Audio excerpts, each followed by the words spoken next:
available. You get to practice already? No problems at all. No problems at all. Yeah, it felt good.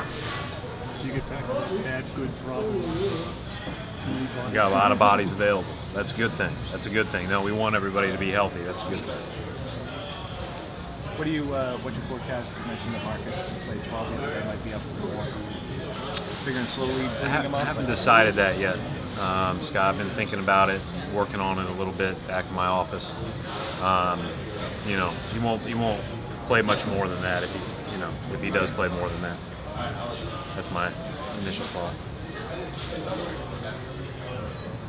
I'm not the guy that anybody wants to talk to tonight. I get it. We already talked to him.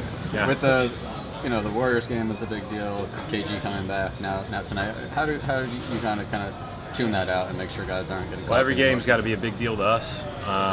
Every time we step on the floor, it's got to be a big deal, and it can't be about the show around us. It's got to be about us playing well and us doing what we need to do to be a successful basketball team.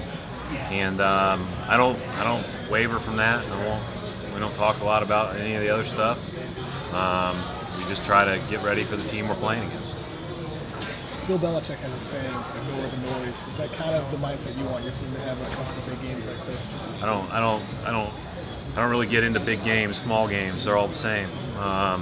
It's kind of like road versus home. You got to play in that rectangle out there. And you got to prepare to play well. And I think that my biggest thing, and from my own standpoint, is the minute I start getting distracted about things that aren't important, I'm not as good at my job. So I think we just have to stay in that moment, stay in that box, and try to play as well as we can.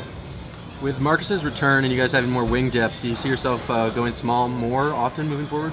I think the more bodies we have, the more often we will be able to go small, which is a good thing for our team. We talked yesterday about a little bit about what Brandon did here, and about how he had a hand in what happened, big hand in what happened in the second half of the season. In what ways was he?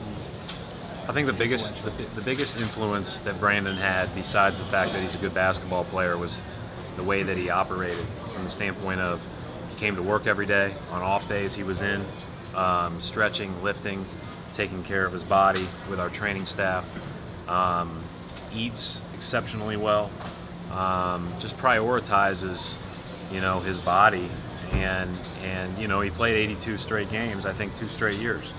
So hats off to him. I talked to him for a minute before the game.